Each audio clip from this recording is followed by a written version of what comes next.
What is up, everyone? Brandon Ferst, aka First Report, representing the First Off the Bench podcast network. Everyone comes off the bench. We are First. Welcome in to the Super Bowl edition of the NFL Weekly.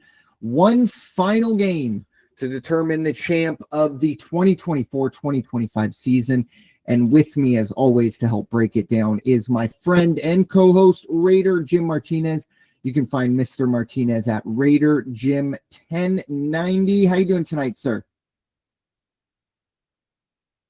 Wow, who'd have thought we were going to get here this fast? It seems like just the other day we were saying, what are we going to talk about? Because it's, training camps are done, preseason's coming up.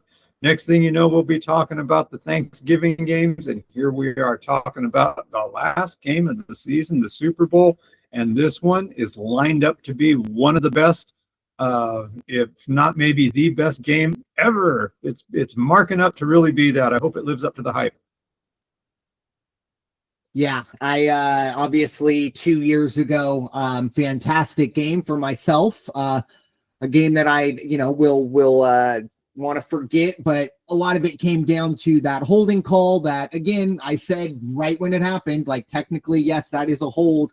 I can't get mad at it, but the timing of it would have maybe been a little better to give the Eagles an opportunity to go down and tie it. But it is what it is this year, kind of building up for that revenge factor, if you will, for my Birds, of course. We'll get to that momentarily, but there has been some news coming out. Obviously, the NFL never sleeps, and I think the everything got ratcheted up after the NBA stole the headlines on a Sunday in February. The NFL will not allow, Luka Doncic or not, the NFL will not allow you to talk about anything other than themselves, even if it is on Pro Bowl day. But we did see a good amount of news coming out of some of the teams, obviously, that we are not going to be seeing on Sunday. And one big news that was very relevant for this podcast, as Pete Carroll continues to put his staff together in Vegas, the offensive coordinator, pulling him out of the college ranks for almost kind of a second time. Ohio State's offensive coordinator, Chip Kelly, straight off of a national championship, heading onto the sidelines in Vegas. Obviously, if it's Raider news, nobody gets the first word here other than Raider Jim. Your thoughts, Mr. Martinez?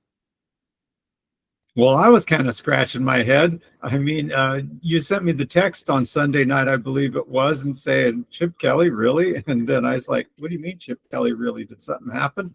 And then I looked it up and I was like, Chip Kelly, really? I was even asking myself. I mean, cannot take away what he did. I mean, he got him the national championship. He did great at Oregon. But if you look at his professional resume, leaves a bit to be desired. And you and I say it about the college ranks. We say it about college football going into the NFL. That's a big difference between the two games. And we'll see what, Pete Carroll, though, he's not his first rodeo. So there is something there, and I have a feeling that I know they met once before, went over strategies and things. That was the same year that Kelly actually met with John Gruden, believe it or not. And, they got together for a few hours to talk about possibilities, and I think that's when Gruden was down at Tampa Bay. But we'll see what happens. I mean, definitely the guy has a playbook a mile long, so maybe he can bring some things there. But goes back to what we've been saying all along. Doesn't matter who you bring in to hold the reins. Do you have the horses to put on the track? And if you don't have the quarterback, you don't have the receiving core, you don't have a running game, you have a secondary that is, scores 6 on a scale of 10. Doesn't matter who the coach is in the back. So I'm looking for a lot of personnel moves to happen. Maybe that's going to be, now they're saying, I still like the thought of Nick Chubb maybe saying I got a little bit left in the tank, but his foot's pretty bad from what I read a little earlier in this week. So we'll see where he's going. Just got to wait and see. But the Chip Kelly one, just kind of, I'm going to sit back and wait before I make pass too much judgment on that one. Yeah, obviously, look, I'm an Eagles fan, so I don't think there is a more unliked, we'll say it, hateable person in Philadelphia. There are, but he's on the short list.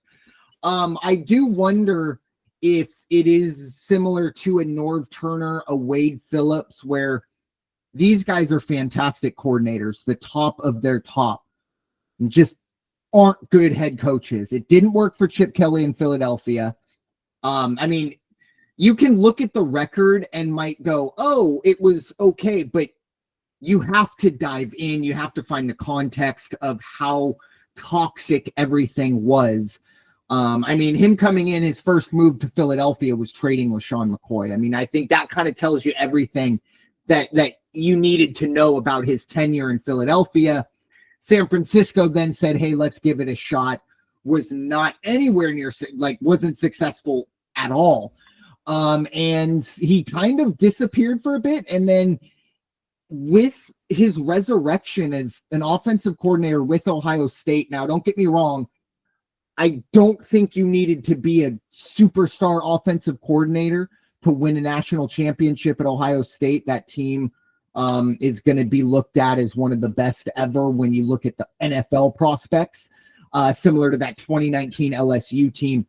But the one thing I think Chip Kelly is going to bring to the Raiders, you talked about, is the run game. I think they are going to be a run-first football team now going forward.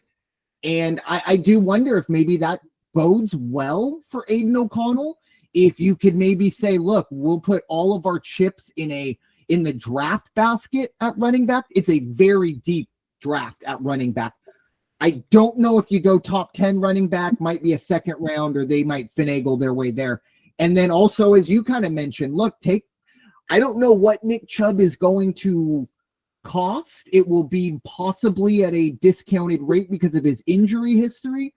I think Saquon has somewhat reset our running back market. So it'll be interesting to see how the running backs are treated this offseason. But I think the Raiders are going to be at the forefront for anything running back and obviously offensive line related. I think that's what Pete Carroll and Chip Kelly, or at least I know Chip Kelly wants to do, and I assume Pete Carroll does as well. Run the football, play defense, and see what you can get out of your quarterback. Because again, I think I say it every single time we record, I don't think there's anybody in this draft that just really makes me perk up and go game changer. And unfortunately for the Raiders, even if there was, they're not in a position to get a top 2 quarterback with their draft position unless they were to move up. So I think this is a signal that run the ball, see what we can get out of one more year out of Aiden O'Connell, or maybe if you want to go give Daniel Jones a shot, whatever else, but run the football. That's this identity. And I think that's kind of the best solution. I think it's the quickest route back to at the very least 7 or 8 wins, so that we're not hitting record and it's like, okay, we're going to talk Raiders. And it's like, oh, I got to pass it over to Raider Jim. But I do expect the Raiders to be a competitive team next year, at least with what we've seen. Obviously, as you said, we got the jockeys, we got the people that want to build the frame. We got to figure out what horses are going to be, pulling that. That's the main thing. But I think positive outlook going forward for Vegas before, of course, free agency gets rolling. And that's when I think all eyes are going to really turn on Vegas. A lot of cap space, right. A lot of holes to fill. And then we did have some other news, trade, I guess, bait or trade request, however you want to classify it. Myles Garrett has officially asked for a trade out of Cleveland. And Cooper Kupp, kind of the opposite, was essentially, I guess, I don't know if the Rams wanted to keep it hush-hush, but he went on Twitter and said, hey, the Rams have told me they are shopping me. I wanted to spend the rest of my career here, but that's not going to happen. I'm obviously paraphrasing. So 2, top guys, at least pay-wise, that are now essentially on the trade market as, essentially once the confetti stops falling, the way the NFL works, it's immediately like, okay, cool, pat you on the head. Let's get on to next year. And everything starts rolling if it hasn't already. Raider Jim, your thoughts? Myles Garrett and Cooper Kupp allegedly on the block. Yeah, I guess Myles Garrett, just like you said, he just said, forget it, I'm out of here. I can't do this anymore. Yeah. It would be great if he didn't have a $36 million price tag still sitting on his head. It would be fun to bring him in and give Max Crosby a real teammate to sit there and watch those two guys wreak havoc. That would be a great combination. You think back to the Howie Longs and the Lyle Alzeidas with Ted Hendricks playing the linebackers. And oh my goodness, the Raider defense used to be a force to be reckoned with. Not so much anymore. But again, a little too pricey. They've got $73 million, I think it is, under the cap right now. But I don't know if I'd put all my eggs in that basket. However, I did hear that Cooper Kupp, the Rams went to him and said, hey, sorry, but we're going to move you. Not only that, our game plan with you is we're moving you as soon as possible. Mm-hmm. Now, they're even willing, what I've read preliminary reading is that they are going to pick up part of his price tag. Now, if you can put Cooper Kupp in silver and black, that already is starting to bolster your offense a little bit. Wouldn't mind seeing that. Give him a real receiving core threat out there again, and then find somebody to get the ball to these guys. But interesting couple of names out there. Surprised me though with Cooper Kupp. I mean, that was a great tandem. Puka Nacua and Cooper Kupp. My gosh, you have those two guys out there. You're just like, who do you cover? You're going to leave it. You can't leave one of them open. But I know Cooper had a little bit of a plagued with injuries this year. Actually, they both did when it comes right down to it. But he still has, I think, a lot of time left on his clock. So interesting to see where he ends up. Yeah, it's very interesting because it's almost as if Cooper Kupp is a victim of the Rams. Yes. Fantastic ability to find wide receivers anywhere, essentially. I mean, Cooper Kupp was either Eastern Washington or Eastern Oregon. He didn't play D1. I know that. Again, I might be getting the colleges mixed up, but it was kind of, an FCS or a Division II. So second, third, fourth round pick. And obviously Puka Nacua, I know he played, I think he was BYU or Utah. And so he played D1, but I think he was a third round pick. And it's almost like the Rams go, okay, we got Cooper Kupp, we found him, we paid him, and it's not really producing. We can move on from him. We still have Puka, and then we have almost, I don't want to call it hubris, but almost this expectation that we'll find someone. And it's not false logic, it might not work, but the premise is there. And it is unfortunate for Cooper Kupp. And I do think unless the Rams eat like a 5th round pick, you're not going to move that contract unless you get something. And I don't know how that works with the salary cap in the NFL side of it, but I believe Cooper Kupp is a top 5 wide receiver in terms of contracts. So it's going to be interesting to see how it goes. Now, I did see on Cooper Kupp's tweet, or whatever we call him now, that it is that the Rams were going to be working with him and his agent and family to maybe, give him some options. So I don't know. I don't know what factors go into Cooper Kupp's decision-making on eventually where he wants to go, if he's really even given too much of an option. Now, on Myles Garrett's side, I believe with the way the trade, first and foremost, I think he lasted there longer than anyone. It's really hard, I think, for defensive players to see offensive players get paid a lot of money, like an exorbitant amount of money, and not perform, let alone a player like Deshaun Watson, who, for better or worse, we'll just say has a checkered past.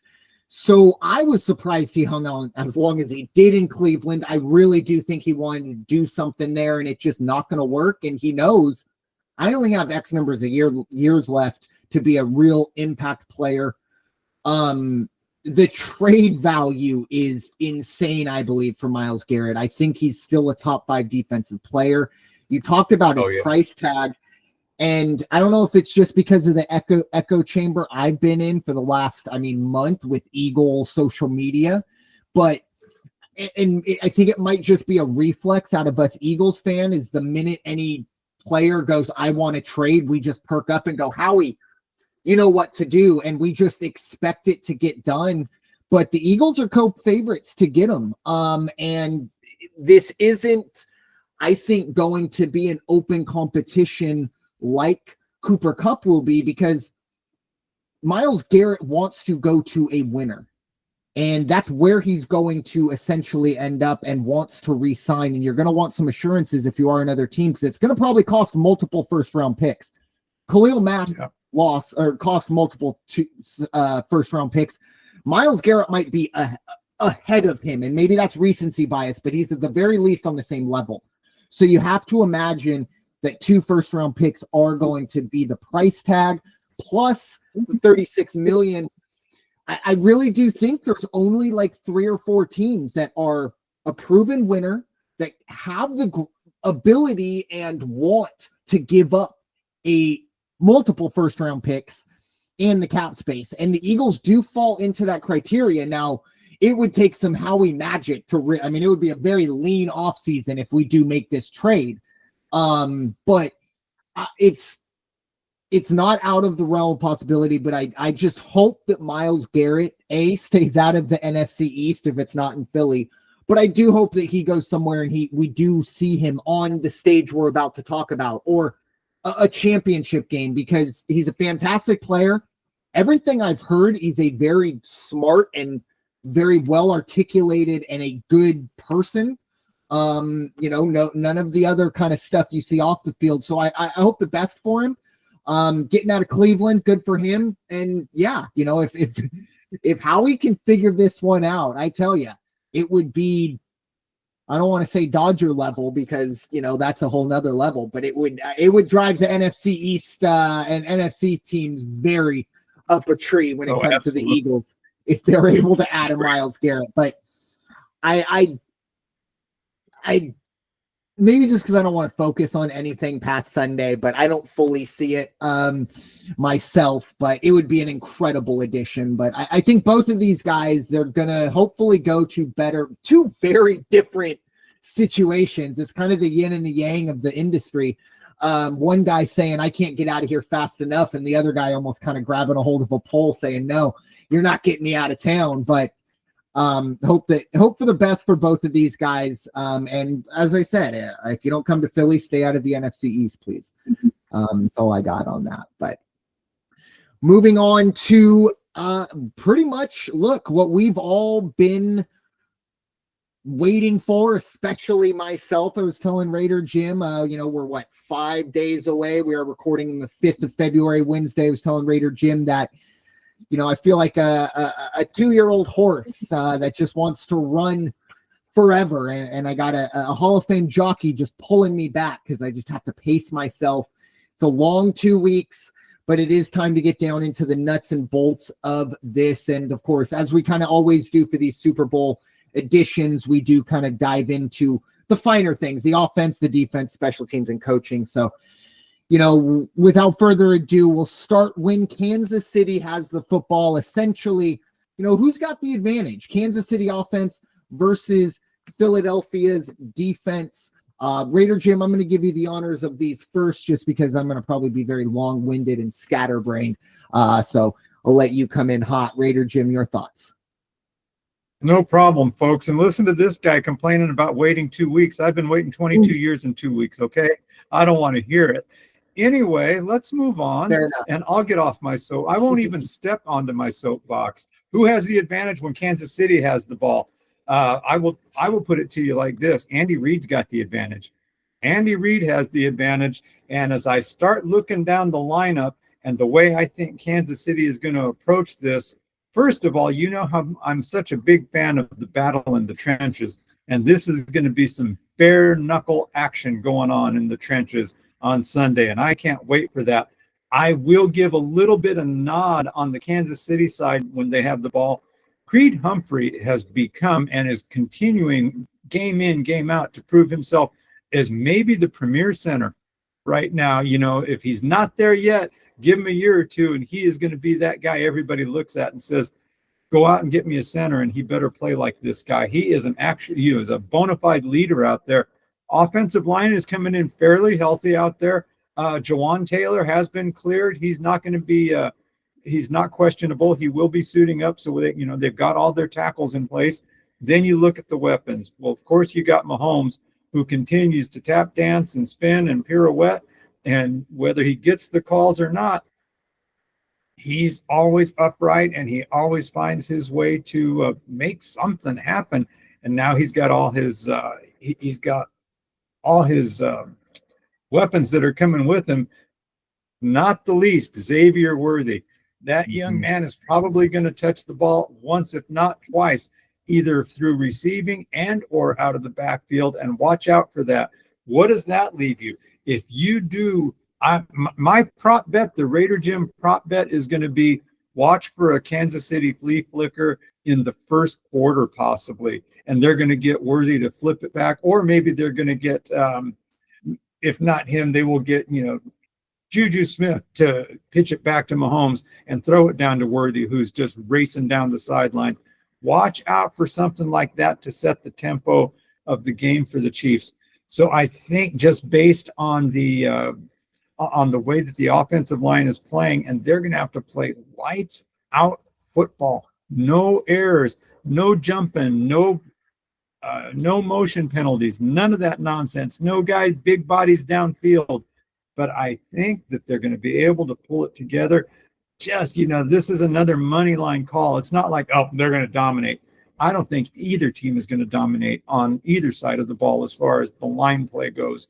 But I think Kansas City is going to have quite a game plan in place, and I'm sure that they're probably all just, you know, you see the military movies when guys are in boot camp and they're doing the cadences, they're running down the asphalt. I just imagine these guys walking up and down fields somewhere, and they're just, you know, they're blindfolded and reciting all the things, all the different schemes that they're going to have and in what order. So watch for Kansas City on this one. Yeah, I got to preface everything that I'm about to say with a massive asterisk that I am so incredibly biased. And again, the echo chamber is real. You know, when you're in the playoffs, and you know what, Raider Jim, you have every right to get on that soapbox, because yeah, I think you did kind of because I did realize, like, yeah, I'm complaining about waiting 2 weeks to essentially 90% of the audience and my co-host who are waiting till September. So yeah, that's on me. But again, it just, you're so wrapped up, you got the blinders. But the echo chamber, I do worry, and I'm not going to bet this game. Just throwing that out there. No, not even an emotional hedge. So literally take everything I say with a grain of salt, which you should probably do anyway, but definitely for this episode. But I do think that when Kansas City has the football, one of the main things that has separated Philly's defense versus pretty much all the other defenses, especially lately, has been the ability to turn the ball over. And honestly, most of it's been through fumbles. And first guy makes a tackle, second guy comes in to punch. And that's just essentially how it's gone. I mean, look, the Eagles dominated the Commanders, but if they don't get all of those turnovers, it's a much closer game. And then especially against the Rams and even against the Packers, there were some huge turnovers. Again, I don't know if it will be Mahomes doing it, but I do wonder, you know, Xavier Worthy, he is a rookie. I have been talking about Xavier Worthy probably since we did our draft recap, when I yelled at the Bills for trading out of that pick to allow the Chiefs to get him. And when I do throughout the week, you know, when we do these podcasts, I try and watch the Eagles opponent, their film for the all 22. I don't know if you all ever get the opportunity, but if you get an opportunity to watch the all 22 film, it's really it's a much better way to watch football. But anyways, I was able to watch a lot of Kansas City over the past 2 weeks or 10 days. And from what I've seen, and a lot of teams have done this, but very few teams do it as well as the Chiefs, is Raider Jim alluded to it. The motion into a route, the motion into the flow of the play, getting Xavier Worthy ahead of steam, even if it's horizontal or parallel to the line of scrimmage, get his feet moving. Nobody's able to get their hands on him, because if I'm Vic Fangio, I'm trying to get as much press coverage on Xavier Worthy as possible. And you know what? If he beats me over the top for an 80-yarder, okay. But I really do think that's one of the best ways. Now, obviously, the Chiefs do put him in motion a lot. Keep that in mind. You did mention the penalties. Now, media day is always one of the more unnecessary days in football. But every once in a while you get some funny sound clips or storylines. You know, I go back to the Marshawn Lynch, I'm just here so I don't get fined. I mean, that'll live on forever. That's the NFL equivalent of the Allen Iverson practice rant. But one thing I pulled from media day was the amount of questions that both Roger Goodell, you know, whatever the referee union had to come out and make a statement. Patrick Mahomes was asked who's his favorite ref. Travis Kelce was asked who he loves more. Taylor Swift or the phantom 15-yard penalty, 15-yard roughing the passer penalties. My point being is it's always been the outside, but now with media day and essentially letting in not the normal media, let's say, you get some of those questions. I do wonder if maybe the referees are, I don't know, maybe if they overcorrect. Again, I am in an echo chamber of nothing but rainbows and unicorns, so I'm trying to find anything. But I think at the end of the day, the Philadelphia Eagles defensive line, their ability to sub players in and out, get massive efforts from Jalen Carter on the interior, and then get him out, and Jordan Davis is going to come in and do the same thing. Maybe not that same level, but at the very least clog the middle. And I'm really interested to see Isaiah Pacheco, because Isaiah Pacheco is a really hard-nosed runner, but he has had a history of fumbling. And again, that's how the Eagles defense has made their bones this postseason and really all season.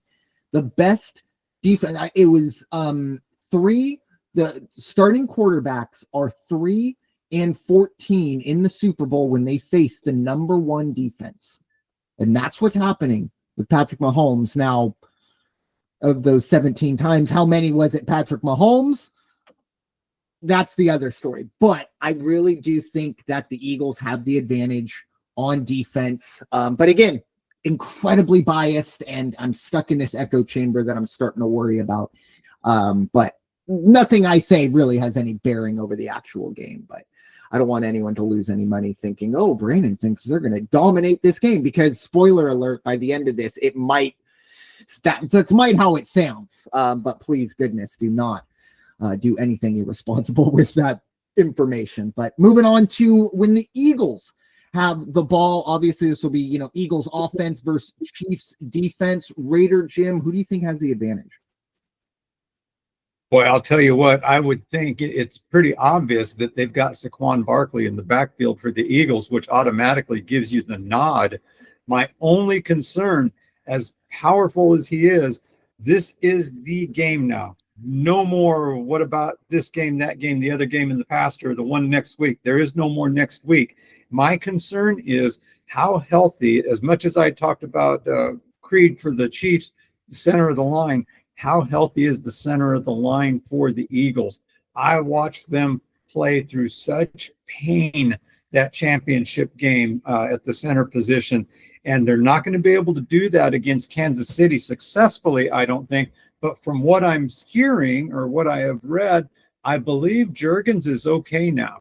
Cleared everything back to order. Of course, what are they going to say? They're not going to say, I know. he's in a lot of pain in his back, right? And boy, I wouldn't hit him on that side if I was you, because he'll go down. But anyway, He should be back, and he's going to be good. The other thing I like is the tight end presence of Philadelphia. They got some great tight end targets out there. They're not relying on one guy who's dating a pop star. Okay. And I think they've got a lot more talent in the tight end position. Not only that, I found out today Dallas Goedert is from a long line of unicycle riders, and he himself at 6'5", 300 pounds rides a unicycle. So, wow, there's the prop bet on that side. If they win, will he ride a unicycle around the field, waving a banner? That would be fantastic. But without saying, they got Jalen Hurts back there as well. Now, Jalen Hurts, correct me if I'm wrong, but there's been that inconsistency with the passing game at times, especially the later part of the year. We get 136 yards, and then we get 300 yards, and then we get a little less, and even a little bit of sketchiness on the ball handling at times. There wasn't a consistency there, but he has to have that error-free game. He can't make mistakes, just like the Chiefs can't make mistakes. I think that the offensive line of Philadelphia has what it takes to at least keep Kansas City's defensive line at bay. But I'll tell you what, a lot of chatter about or how hard is the defensive line going to come at? What kind of schemes are they going to have to penetrate that? But nobody has had the equation. How do you solve the Saquon Barkley issue? You can't. You can't solve it. You can slow it down, maybe. And that's a maybe. I've seen more than one prop bet on different sites where is he going to score the first time he touches the ball? And it's not that astronomical on what you can get. I mean, it's still a couple hundred to one, but that's wow. That's a lot of respect for somebody like that. So I will give the nod on this side to Philadelphia, just because as long as the offensive line is healthy, no mistakes are made, and you give them that edge with Saquon Barkley for sure. Yeah, again, it's going to sound, incredibly biased, or it is incredibly biased, but so I want to give you two numbers, 149 and 147. Those are not, my credit score or anything like that. No, it's the amount of rushing yards the Kansas City Chiefs have given up this postseason to the Houston Texans and the Buffalo Bills. Who Joe Mixon, fantastic, and company, it wasn't just Joe Mixon, really good running back, and James Cook and company in Buffalo, good running back, good tandem, nothing but good things to say about them. However, this is another level of running. And I know you did mention the inconsistency of the passing game, and you're right. A lot of it does, though, come down to the way the Eagles play. They are such a run-heavy and RPO-heavy team. It's very rare you're going to see them push the ball down the field. So the yards aren't going to fully be there. Now, they've cleaned it up, especially last week. They really did get that consistency back. But I think when they get themselves in a spot where Saquon Barkley is at like 6-7 yards a carry, it's really hard for them to get into a passing rhythm because it's just kind of just hand the ball off.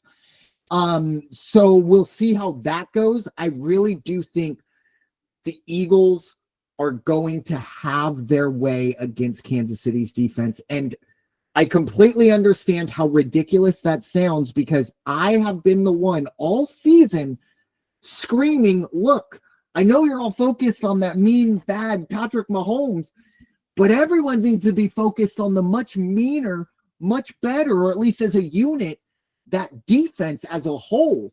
And now I'm over here like, whatever. Again, I'm in an echo chamber. I'm not even sure I believe it. But at the end of the day, I think the Eagles offense, Kellen Moore, is going to want to establish the run. And generally, when you establish the run, Saquon Barkley breaks something. And I believe I was looking through here, but unfortunately, Bovada on mobile right now, trying to find a player prop bet is not the easiest thing to navigate on Super Bowl. page. But anyways, I am almost positive Saquon Barkley is the first running back ever to have a over-under rushing yards of triple digits. He is also, what was it, 3-1? No, 2 plus 250 to win the MVP. I've never seen a non-quarterback at that low. And look, I'll be honest with you, if the Eagles win, that's probably going to be who wins the MVP. So with that, I also have to throw out Devonta Smith. Devonta Smith has had 3 games against Steve Spagnuolo's defenses. He's had 6 or more catches and 99 yards in all 3 of those games.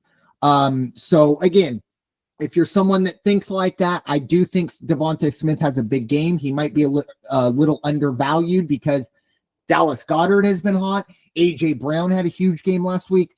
Devonta Smith's kind of the forgotten man there. So I do think the Eagles in the passing game as well can get that rolling. I think the Eagles, if they get into a rhythm early, I think it could be very, very beneficial. And the ideal way for the Eagles to win this game is to lean on them, win the time of possession, go into the fourth quarter, hands on hips on the defense for the Kansas City. They've been out there for so long, not even just to keep Patrick Mahomes on the sideline, but just to wear those guys out. Oh, it's going to be a tough one, but I really do think even that offensive line, even though they are banged up on the inside, I think they got 2 weeks to really just get themselves ready. I believe the only injury question for any team is going to be Brandon Graham, and that would only be a kind of bonus for the Eagles because nobody expected him really to be in it, even available, and he still will probably be a game time decision. We shall see. Super Bowl week, not the easiest week to evaluate injuries, so hopefully they get it right with him, but they'll make the right decision, and either way, BG will be right in the center if they are celebrating. You can be sure of that. But I do give question the on advantage Devonta to Smith. Yes. Is he nursing a tender hamstring? So I thought I heard that he even had limited practice because they're questioning whether or not, they're just not sure if it's going to be 100%. They're not even indicating he will not play, but they are saying that definitely there's a little bit of a I think it's hamstring. No, I think a lot of what it is sometimes when you do see hamstrings, it's very noticeable, and he hasn't had that. I mean, he's really kind of been injury hampered all season. I want to say like week 3 or week 4, he got injured and then missed 3 or 4 games, and then got himself back. I believe that was a knee. But the thing is, and I firmly believe this. I mean, I think everybody is nursing something. And I think the hamstring is just a little more noticeable. I mean, look, Jalen Hurts had a moment in the Rams game where he looked like he was wincing in a lot of pain.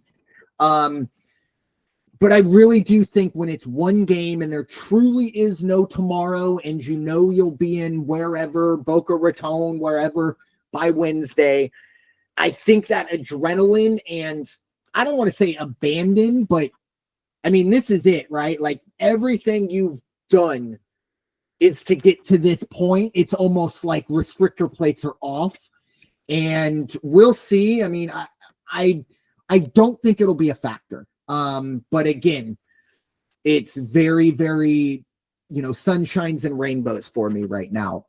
But I do expect, everyone to play, but I do know he hasn't. There have been some runs and some plays that you could tell he's feeling the effects of something. But again, I really do think the adrenaline eventually, maybe third quarter, fourth quarter, when that adrenaline is kind of wore down.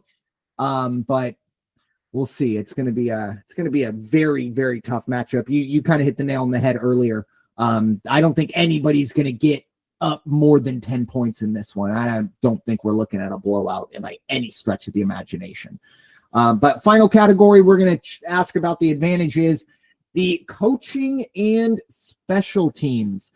And yeah, I don't think this one's close. Raider Jim, your thoughts. Who has the advantage on special teams and in the coaching department? Oh, special teams takeaway. It's hands down, that's got to be for the Eagles all the way around. Every now and then you'll see the Chiefs can make something happen, but not the way that the Eagles can make it happen. And, coaching, head-to-head coaching, that's a tough one. You talk about your money line pick, the way both of these guys have brought their teams to the big one, to the promised land, if you will. So that's a dead even one. But if you're going to toss the coin and say, but overall, who gets the advantage in this category? It's got to be the Eagles and their takeaway defense. Interesting. Okay, I like that.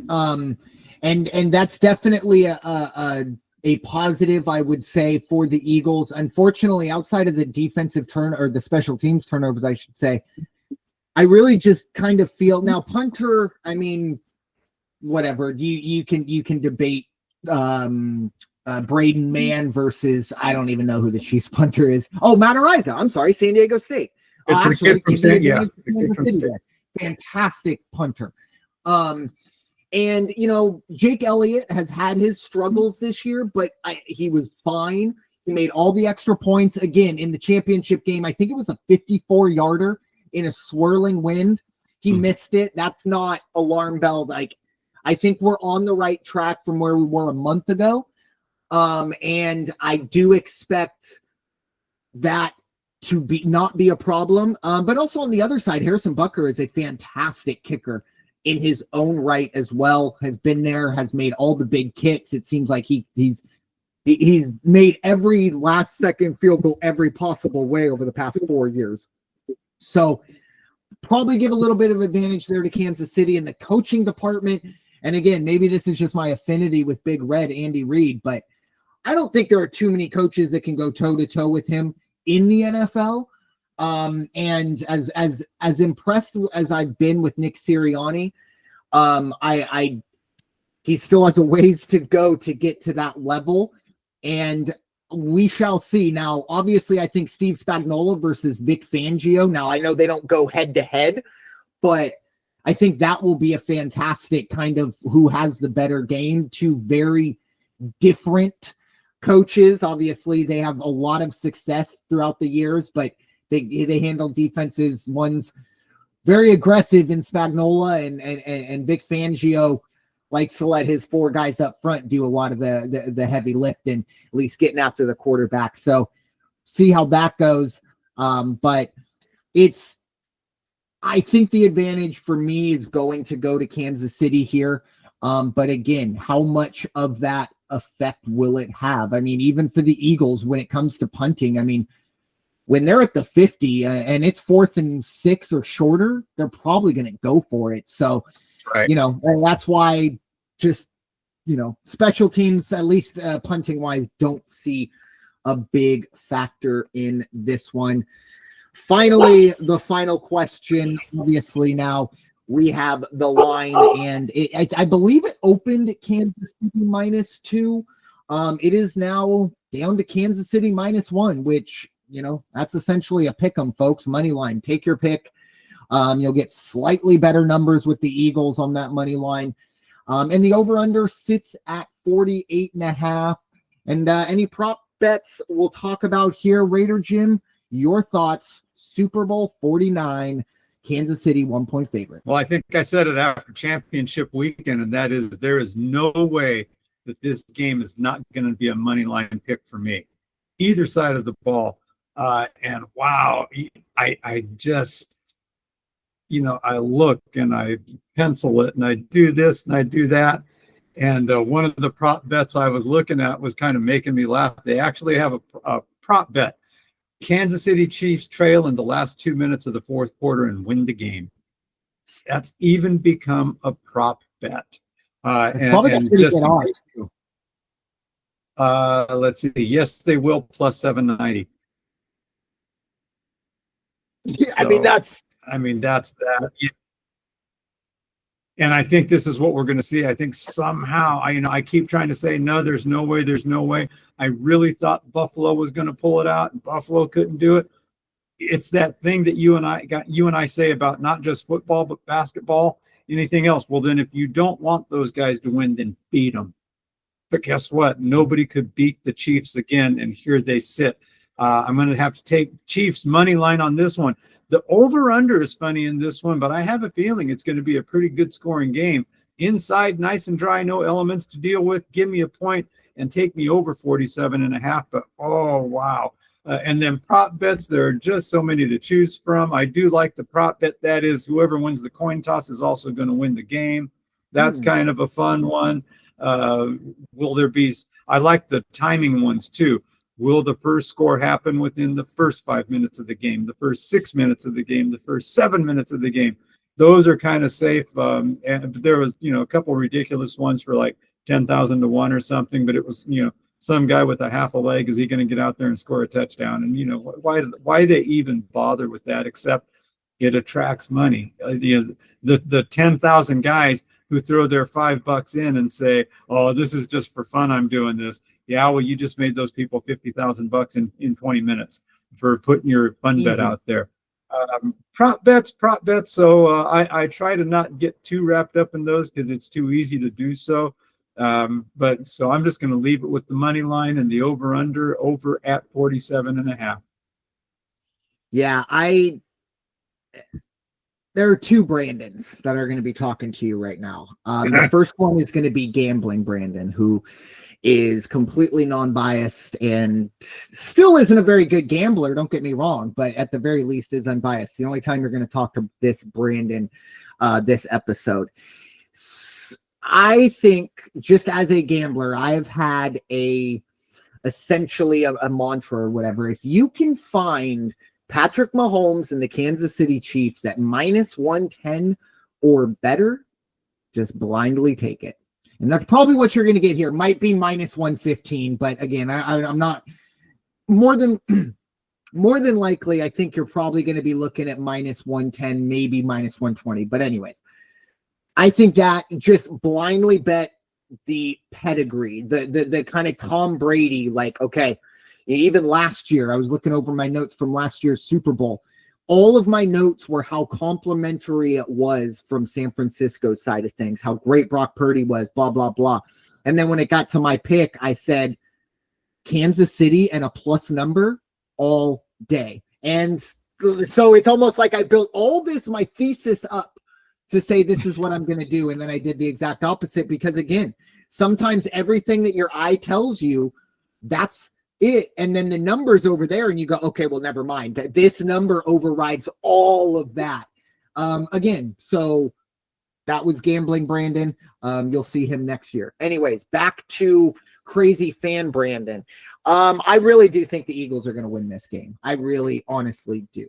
All jokes aside, I think the Eagles are better than they were 2 years ago. And despite the fact that the Chiefs are better, I think the Eagles have that hunger.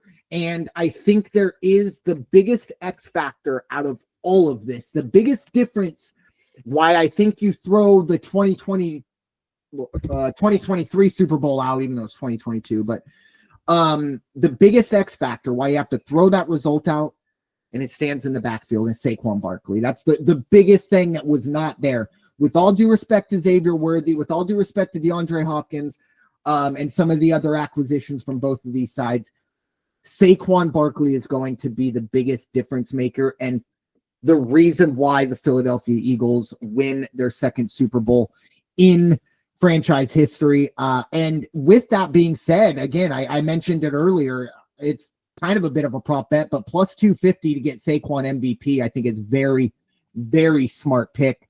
In terms of the over-under, I'm going to buy a half a point and stay under 49.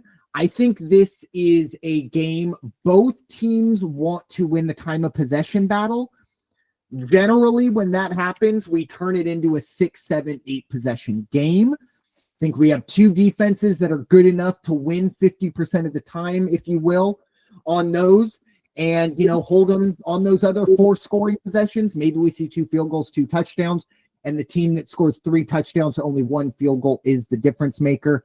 I see this around 24-21. I think we see a much more conservative thing than we saw 2 years ago. And we stay under. I know that's such a boring pick for the Super Bowl because we want to see points, but I just, again, the way both these teams want to play, it's going to be a tug of war. Both of these teams want to win the time of possession battle. They're very content with long, drawn-out drives. And that spells the under for me in this one. In terms of the prop bets, look, I normally am just so deep in the prop bets that I don't know which way is up. This year, even going through them today at lunch at work, so I was like, all right, that's the last thing I got to do my notes. And I was just going through, and I was getting sick to my stomach because, goodness gracious, if I would have saw the prop bet you saw, I might have had to leave. But like, it was the scenarios that are going through my head. It wasn't healthy, so I didn't dive into it. I'm not betting on this game, but just for posterity's sake, for tradition's sake, I am going to bet tails. I always bet tails.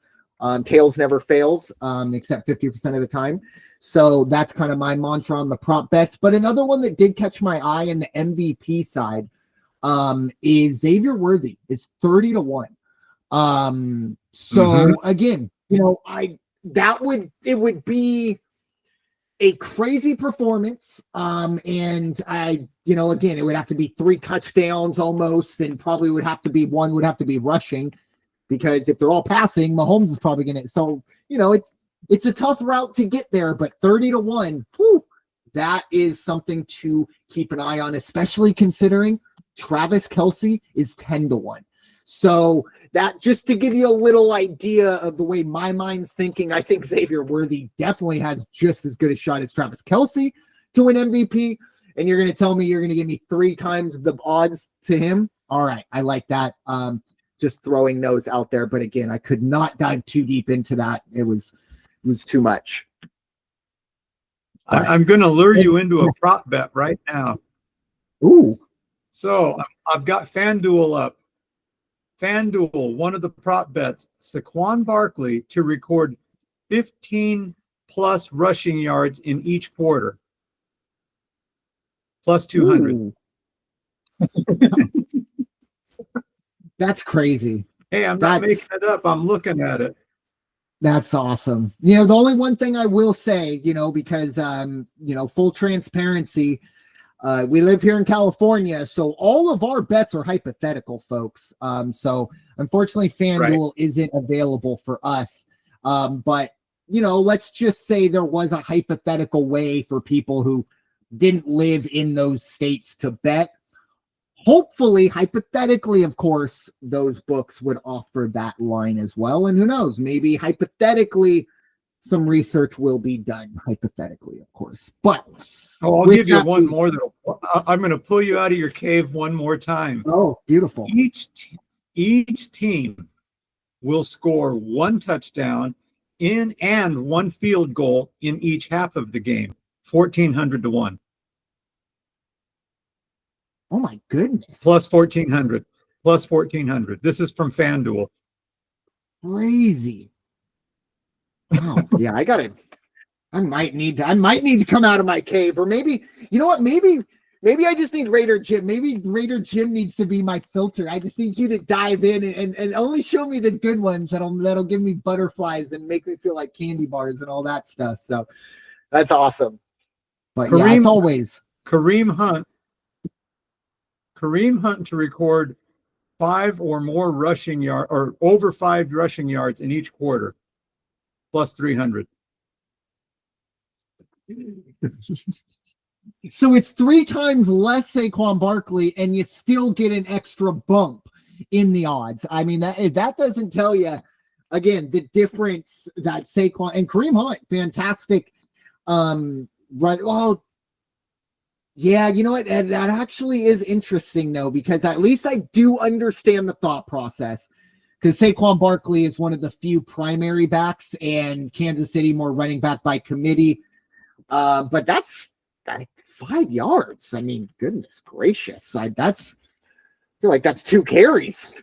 Yeah. And I feel like you're going to find that. But again, you might see a quarter where the Eagles pick up 10 minutes, and that could be See, now the gears are moving up here, and now it's into overdrive. The jockey might have lost control. I'm not gonna lie, the train might have gone off the tracks after this episode. But with that being said, final thoughts, Raider Jim, as we stare down Super Bowl 59.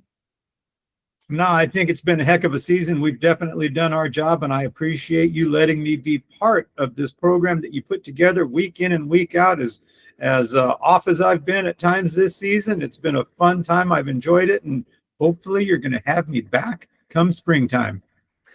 Yeah, that's already been decided. You don't know this, but you signed a contract. You're in perpetuity, so you're here Nice. Until I say so. So yeah, no, we will be back next year, and actually we'll probably be closer to the draft.